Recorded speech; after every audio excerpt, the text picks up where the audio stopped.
नमस्कार दोस्तों, आप लोगों को बहुत बहुत स्वागत है। आज मैं आप लोगों को एक ऐसा सिस्टम बताने वाला हूं जिसमें आप ETF पे इन्वेस्टमेंट करेंगे। एंड ETF एक बास्केट है जहां पे आप मल्टीपल कंपनीज को एक साथ टैकल करते हैं और आप मल्टीपल कंपनीज में ETF के द्वारा आप इन्वेस्ट करते हैं। तो बेसिकली मैं ये जो स्ट्रैटेजी है ये इंडेक्स के ऊपर बताने वाला हूँ, जिसमें निफ्टी 50 भी होगा और आप बैंक निफ्टी पे भी जा सकते हो। ठीक है, either you go for Nifty 50 और बैंक निफ्टी, दोनों में से किसी भी एक पे जा सकते हो। तो सबसे पहले आपको ये डिसाइड करना है कि आपको कितना पैसा जो है एक मंथ में इन्वेस्ट करना है। ठीक है, तो ये आपको डेफिनेटली देखना चाहिए कि आपका इनकम कितना है और उस इनकम का एटलीस्ट जो है 30% माई बिलीव कि आप उसको इन्वेस्टमेंट में ज़रूर डालें। तो इन्वेस्टमेंट एक ऐसी चीज़ होती है जहाँ पे आप धीरे धीरे पैसे आप इन्वेस्ट करते हो और अल्टीमेटली पैसा ग्रो होता है। तो सबसे पहले इस स्ट्रेटजी को बताने से पहले मैं ये कहना चाहूँगा, I am not a SEBI registered organisation और इंडिविजुअल, तो मैं जो भी शेयर कर रहा हूँ मैं अपने एक्सपीरियंस के बेसिस पे शेयर कर रहा हूँ। तो आप अपना ड्यू डिलिजेंस ज़रूर यूज़ कीजिए before you go head and invest anything, right. तो सबसे पहले मैं मान लेता हूँ आपका कोई भी एक स्पेसिफिक अमाउंट है जो आप महीने में लगाना चाहते हो। वो 15,000 हो सकता है और वो 30,000 हो सकता है, ठीक है, या 50,000 हो सकता है, ठीक है। और मैं ये मानता हूँ कि मैं अपना एक फ़िक्स टारगेट यूज़ करता हूँ कि मैं 50,000 रुपीज़ जो है मैं इस पर इन्वेस्ट करूँगा मंथली। ठीक है, कहाँ इन्वेस्ट करूँगा? मैं निफ्टी में इन्वेस्ट करूँगा। तो पहला स्ट्रेटजी ये रहेगा, मैं ये जो अमाउंट है ना, इसको मैं डिवाइड कर दूँगा 4 टाइम्स में। ठीक है, तो अगर हम कैलकुलेटर यूज़ करते हैं यहाँ पे, तो अगर मैं यहाँ पे 50,000 है मेरे पास, तो मैं इसको डिवाइड कर लूँगा 4 से। ठीक है, नाउ इट इज़ 12,500। तो मैं यहाँ पे लिख लूँगा कि भाई मैं जो है 12,500 रुपये जो है हर हफ्ते मैं इस निफ्टी 20 में लगाऊंगा। अब लगाने का क्या तरीका है? ठीक है, तो सबसे पहले जब भी आप लगाना शुरू करोगे तो आपको सबसे पहले ये डिफाइन करना है कि जो ट्रेडिंग होती है वो मंडे से लेकर फ्राइडे के बीच में होती है। ठीक है, अगर बीच में कोई हॉलीडे आ जाता है वो बात अलग है। ठीक है, मंडे टू फ्राइडे के बीच में होती है। ठीक है, यहाँ पे आप क्या कर सकते हो कि कोई भी एक दिन डिसाइड कर लो, लेकिन एज अ थंब रूल आप वही डे डिसाइड करना कि भाई अगले बार मुझे अगर कोई ट्रांजेक्शन करना है तो मैं उसी दिन करूँगा। तो अभी फ़िलहाल हम एज अ आइडियल जो है मंडे ले लेते हैं कि हम मंडे के दिन जो है अपना जो भी अमाउंट है जो 12,500 है वो हम निफ्टी में लगा देंगे। ठीक है, हमें इसमें कोई भी टेंशन नहीं लेना कि निफ्टी ऊपर जा रहा है नीचे जा रहा है, ऊपर जा रहा है नीचे जा रहा है। हमें इन्वेस्ट करते रहना है, हमारा ये बेंचमार्क है। तो इसको हम क्या कहेंगे, हम एक निफ्टी ETF में हम सिप कर रहे हैं। ठीक है, हर हफ्ते कर रहे हैं क्योंकि हमारा हर महीने का जो टारगेट है वो 50,000 रुपये है। ठीक है, अगर आपका 30,000 है तो आप 30,000 के हिसाब से करेंगे, अगर आपका 20,000 है तो 20,000 के हिसाब से करेंगे। तो मैं फ़िलहाल 50,000 के हिसाब से इस पर इन्वेस्ट करना चाहता हूँ। अब नेक्स्ट क्या है? अब इस स्ट्रैटेजी को कहते हैं ट्री ऑफ मनी। ठीक है, आपको एक ऐसा पेड़ बनाना है जो आपको रेगुलर फ्रूट्स देता रहे और उससे आप इनकम करते रहो। अब ये स्ट्रैटेजी आया कहाँ से? ये एक किताब है, मैं ये आप लोगों को शेयर कर दूंगा। ये ऑप्शन ट्रेडिंग है, हैंडबुक बाय महेश चंद्र कौशिक। यहाँ पे लिखा है ट्री ऑफ मनी, है ना। तो ये जो मेथड है इसको मैं ट्री ऑफ मनी की जगह मैं इसको TOM कहता हूँ, आसान तरीके से। तो इस मेथड में आपको एक सिस्टमेटिक वे में सिस्टमेटिक अमाउंट इन्वेस्ट करते रहना है। अब जैसे हम एक पेड़ को पानी देते हैं, तो जो सिप आप दे रहे हैं तो उस पेड़ को आप पानी दे रहे हैं, हर हफ्ते दे रहे हैं। ठीक है, अब इसके बाद क्या होगा, जब आप हर हफ्ते पानी देंगे पेड़ बड़ा होगा और कहीं ना कहीं फ्रूट उस पर डेवलप होगा। ठीक है, जब फ्रूट डेवलप होगा तो हमारा काम होगा उस फ्रूट को रीप आउट करना। ठीक है, अब उसको रीप आउट क्या करेंगे, इसका एक थंब रूल रखते हैं। ठीक है, एक थंब रूल बनाना है आपको। थंब रूल ये है, जैसे आपका जो इन्वेस्टेड अमाउंट है, जो भी आपने इन्वेस्ट किया है, ठीक है, मान लेते हैं आपने 12,500 इन्वेस्ट कर लिया। ठीक है, और अगले हफ्ते जब आप नया लॉट खरीद रहे हो तो वहाँ पे आप देख रहे हो कि आपको एक बेंचमार्क रखना है कि आपका इन्वेस्टमेंट कितना है, 12,500। तो आपको लगना है कि 0 से 1 लाख अगर आपने इन्वेस्ट किया है तो आपकी इन्वेस्टेड अमाउंट में अगर 1,000 रुपये के ऊपर का प्रॉफिट है तो अब 1,000 रुपये प्रॉफिट बुक कर लोगे। ठीक है, ये आपको थंब रूल रखना है। तो मान लेते हैं कि हमने पहले हफ्ते जो इन्वेस्ट किया उसमें 1000 रुपये मीट नहीं हुआ, ठीक है। फिर हमने अगले हफ्ते दोबारा 12,500 का इन्वेस्ट कर लिया, ठीक है। अब जो हमें क्या करना है, अब मुझे दोबारा देखना है कि क्या 1000 रुपये का यहाँ पे बुकिंग आ रही है, 1000 रुपये ऊपर हो चुका है। तो जैसे ही 1000 रुपये हो जाएगा, मैं 1000 रुपये के जितने भी यूनिट्स बनते होंगे करंट मार्केट प्राइस के हिसाब से, ये मैं प्रैक्टिकली भी दिखा दूंगा मैं शीट पे इसको कैसे मेंटेन कर रहा हूँ, करंट मार्केट प्राइस के हिसाब से मैं 1000 रुपये वहाँ पे बुक कर लूँगा, ठीक है। ऐसे ही मैं रेगुलर यहाँ पे इन्वेस्ट कर रहा हूँ और जैसे जैसे 1000 रुपये होते जाएंगे मैं बुक करता रहूँगा। तो जो भी अमाउंट यहाँ पे हमारा प्रॉफिट आ रहा है उसको आप एक जगह स्टोर करोगे, ठीक है। अगर आप उस अमाउंट को खर्च करना चाहते हो वो आपकी चॉइस है, लेकिन मेरा प्रेफरेंस ये रहेगा उस अमाउंट को, आपका जो आज अमाउंट 50,000 है, ठीक है, अगली बार जैसे ही प्रॉफिट बुक हो जाएगा तो 51,000 हो जाएगा, ठीक है। तो आप क्या कर सकते हो, अगला इन्वेस्टमेंट आप कैसे कर सकते हो, अब 51,000 डिवाइडेड बाई 4, तो हम मान लेते हैं हम ये मान लेते हैं कि जो हमारा इनिशियल हमने शुरू किया 50,000 से शुरू किया, ठीक है। 50,000 डिवाइडेड बाई 4 किया हमने, तो हमारा इन्वेस्टमेंट है 12,500 रुपये। अब ये मान लेता हूँ कि मैं 4 बार इन्वेस्टमेंट कर चुका हूँ, लेकिन 2 बार मैंने बेनिफिट ले लिया, मतलब 2,000 रुपये का बेनिफिट ले लिया, ठीक है। अब ये 2,000 प्लस 50,000 मैं करूँगा, विच इज़ इक्वल टू 52,000, मतलब अगले महीने मेरे पास 52,000 रुपये जो मैं इन्वेस्ट कर सकता हूँ, राइट। तो अगले महीने मेरे पास 52,000 है, 50,000 तो मैं कर ही रहा था, तो 2,000 मेरे एक्स्ट्रा हो गए, क्योंकि मैंने पिछली बार जो पेड़ में फल हुए थे उनको मैंने निकाल ली, तो दो बार फल मिले तो 2 फल निकाल लिए 1,000 रुपये के। तो अब मैं इसको डिवाइड करूँगा 4 से, ठीक है, ये डिसिप्लिन है।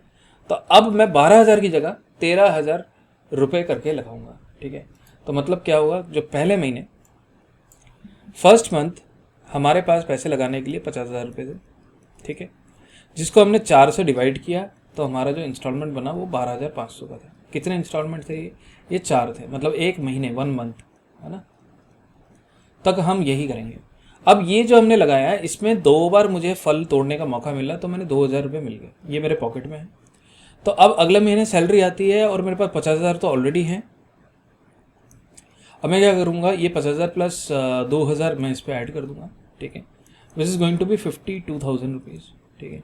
अब इस 52 को मैं डिवाइड कर दूंगा 4 से, अगर मैं डिवाइड करता हूँ 4 से तो I know now I am going to get like 13,000, ठीक है। अब मैं दोबारा क्या करूँगा, पहले हफ्ते 13,000 रुपये का इन्वेस्ट करूँगा, फिर उसके बाद वाले हफ्ते 13,000 रुपये का इन्वेस्ट करूँगा, फिर उसके बाद हफ्ते में 13,000 का करूँगा, फिर 13,000 का करूँगा, ठीक है। अब मैं एज्यूम करता हूँ कि ये जो 4 मैंने इन्वेस्टमेंट करे, ठीक है, 4 मैंने इन्वेस्टमेंट करे, इसमें से सिर्फ एक ही बार मेरे को प्रॉफिट मिला, ठीक है। कितना मिला, 1,000 रुपये का मिला, ठीक है, एक ही बार मेरे को प्रॉफिट मिला, 1,000 रुपये का मिला, मैं ये एज्यूम करता हूँ दूसरे महीने।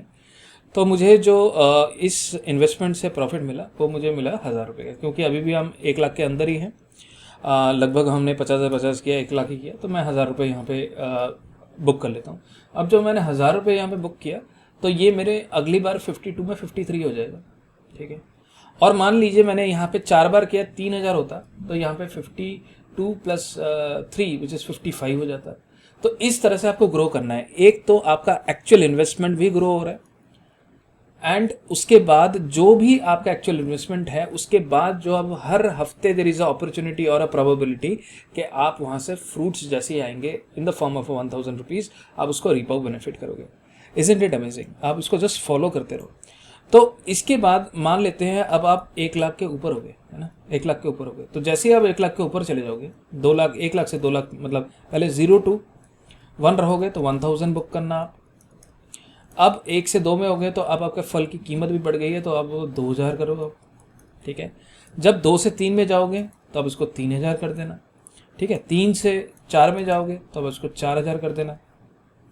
4 से 5 में जाओगे इसको आप 5,000 कर देना। तो अल्टीमेटली क्या होगा, हर महीने there is a opportunity of compounding your invest, taking out the benefit. अब ऐसा भी हो सकता है कि जब आपका ये 5,000 हो, है ना, जब आप इस लेवल पे पहुंच जाओ, तो आप ऐसा भी हो सकता है कि आप सिर्फ 2,500 ही इन्वेस्ट करना चाहते हो, और जो 2,500 आप अपने लिए एज अ पॉकेट मनी रखना चाहते हो, जिसमें आप छोटा मोटा खर्चा जो भी है, आप घर का खर्चा उसमें यूटिलाइज करना चाहते हो। तो there is endless opportunity which you can do, है ना। तो मैं ये कहता हूँ कि it is a amazing way of doing investment. मैं आपको क्विकली मैं अपनी एक शीट दिखा रहा हूँ जो इस पर मैं अभी इसको फॉलो कर रहा हूँ, और I have just started it, and definitely I will try to keep posted that how I am growing and how I am doing. तो let me show my screen. तो अभी आप मेरा स्क्रीन देख पा रहे हो। तो यहाँ पे मैंने सिप अमाउंट जो है 1 लाख रुपीज़ के आसपास रखा है। तो 1 लाख रुपीज़ अगर मैं इसको करता हूँ तो मैं यहाँ पे जाता हूँ, तो 1 लाख को हम वही स्ट्रैटेजी से फॉलो करेंगे। नाउ अगर मैं 1 लाख को डिवाइड करता हूँ 4 से, तो हमारे पास आ जाएगा 25,000 रुपीज़। तो दैट मीन्स मैं हर हफ्ते जो है 25,000 रुपीज़ का मैं निफ्टी 50 जो मैं उसका जो ETF है वो परचेज़ करूँगा। तो निफ्टी 20 है, आपको दिख रहा है यहाँ पे। तो मैं निफ्टी 20 को परचेज़ आउट करूँगा, जो भी 25,000 रुपये का होगा। और मैंने अभी मेरा 1 से 2 लाख में जा रहा हूँ, तो मैं डेफिनेटली यहाँ पे 2,000 रुपये बुक कर सकता हूँ। तो अभी इनिशियली आप देखो कि यहाँ पे मैंने 1 लाख रुपये डाले थे 5 तारीख को। तो देर इज़ अ अपॉर्चुनिटी कि मैं यहाँ पे अभी जो है 2,000 का मैं प्रॉफिट बुक कर सकता हूँ। ऑल्रेडी मेरा नोशनल प्रॉफिट इज 3,367, लेकिन मैंने बोला कि मैं सिर्फ 2,000 का ही बुक करना चाहता हूँ। तो ये ऑटोमेटिकली मेरे को बता रहा है कि भाई 12 यूनिट आप बेच दो, 265 के हिसाब से बेच दो, and you will able to. अभी जो है करंट लगभग प्राइस जो है अभी तो मैं जिस टाइम रिकॉर्ड कर रहा हूँ ये रात के 3 बज रहे हैं, सुबह के 3 बज रहे हैं। तो अभी जो प्राइस अमाउंट है वो डिफरेंट है, लेकिन just want to let you know कि अभी अगर आप यहाँ पे जैसे इन्वेस्ट करते हो तो अभी करंटली 265 है, तो उस हिसाब से मैं 12 यूनिट ही यहाँ पे सेल आउट करूँगा ताकि 2,000 आ जाए। तो मैं उसको एज अ प्रॉफिट बुक कर लूँगा। अब मैं दिखाता हूँ जैसे ये किस तरह से होगा। जैसे मैं यहाँ पे लिख देता हूँ कि आज 12 तारीख है, 05 एंड /2025। तो मैं यहाँ पे लिख देता हूँ, एंड यहाँ पे टोटल यूनिट ये है। सोल्ड यूनिट मेरे को कितने करने हैं, मैंने बोला भाई 12 करने हैं मेरे को, ठीक है। एंड सेलिंग प्राइस क्या है, तो सेलिंग प्राइस मैंने इसको बोला भाई 265 के हिसाब से मैंने बेचा है। तो ये बता रहा है कि 265 के हिसाब से बेचा है। तो आपका जो प्रॉफिट है 12 यूनिट सेल कर रहे हो तो 3,180 रुपये का आपको ग्रैंड टोटल प्रॉफिट मिला है, ठीक है। तो मैंने 12 यूनिट सेल किया। तब जब 12 यूनिट सेल किया तो ऑटोमेटिकली जो है मेरे जो टोटल होल्डिंग यूनिट्स है वो चेंज हो गया। अब यहाँ पे देखो वैल्यू यहाँ पे चेंज हो जा रहा है, ठीक है। टोटल होल्डिंग यूनिट्स चेंज हो गया। तो फ्यूचर में मैं क्या करूँगा, अब इस हफ्ते मुझे बाई आउट करना है, तो मैं यहाँ पे दोबारा अगर मैं यहाँ पे लिखता हूँ कि ठीक है आज 12 तारीख है, मैंने वो भी कर लिया, ठीक है। मैं इसको दोबारा 05 करता हूँ एंड 2025 कर लेता हूँ, ठीक है। एंड मैं यहाँ पे बाई प्राइस लिख देता हूँ 268 के हिसाब से, और कितने यूनिट मैंने परचेज़ करे हैं। तो इसने बोला भाई अगला जो यूनिट है आपको जो करना है तो लगभग 181 है। तो मैं यहाँ पे नेक्स्ट बिड अमाउंट जो है ये 50,000 लिख रखा है, तो मैं यहाँ पे 25 कर देता हूँ। तो जैसे ही मैं 25,000 बोलूँगा ये 96 बोल रहा है, तो मैं यहाँ पे 96 यूनिट्स परचेज़ कर लूँगा, 96। तो अब यहाँ पे देखो कि अभी जो मेरा 96 यूनिट्स हैं, तो यहाँ पे अभी नोशन प्रॉफिट ये 214 बता रहा है, ठीक है। तो ये क्लियर क्या है कि अल्टीमेटली ये शीट मेरे को प्रॉपर कैलकुलेशन करके दे रही है। तो मुझे पता है कि अब अगला जो मेरे को बेनिफिट लेना है it is going to come जब मैं अगेन 2,000 यहाँ पे बुक कर लूँगा। अब जब जैसे ही मैं 2 लाख पे पहुँचूँगा और 2 से 3 पे पहुँचूँगा, यही मैं अमाउंट यहाँ पे 3,000 कर दूँगा। यहाँ पे मैं चेंज कर सकता हूँ, यहाँ पे 3,000 कर दूँगा। और अगर मैं फ़िलहाल के लिए इसको मैं 1,000 कर देता हूँ, 1,000 कर देता हूँ, तो अभी फिर भी ये बता रहा है भाई अभी आपका जो है 214 ही प्रॉफिट है, तो अभी सेलिंग के लिए कुछ भी नहीं है, राइट। तो इस तरह से आपको अपना ट्री ऑफ मनी डेवलप करना है। ये बहुत ही एक अमेजिंग टेक्निक है, आप इस मेथड को फॉलो करो। एंड आई स्ट्रांगली बिलीव कि अगर आप कंसिस्टेंट वे में ये मेथड को फॉलो करते हो and you will grow very quickly, और आप अपने अमाउंट को कंपाउंड भी कर रहे हो and you are doing a healthy investment, जहाँ पे आपका मनी जो है बहुत बेटर तरीके से ग्रो होगा। I strongly believe it is going to grow more than the FD जो आप कर रहे हो। और सबसे बड़ी बात, सबसे इंटरेस्टिंग बात यह है कि आप एक बार में पैसा नहीं लगा रहे हो, आप SIP के मोड पे पैसा यहाँ पे लगा रहे हो, right. So I strongly believe you have learn something in this and thank you. और अगर ये वीडियो आपको अच्छा लगा तो आप कमेंट ज़रूर करिए, and if you like the channel do subscribe my channel. Thank you, take care, नमस्ते।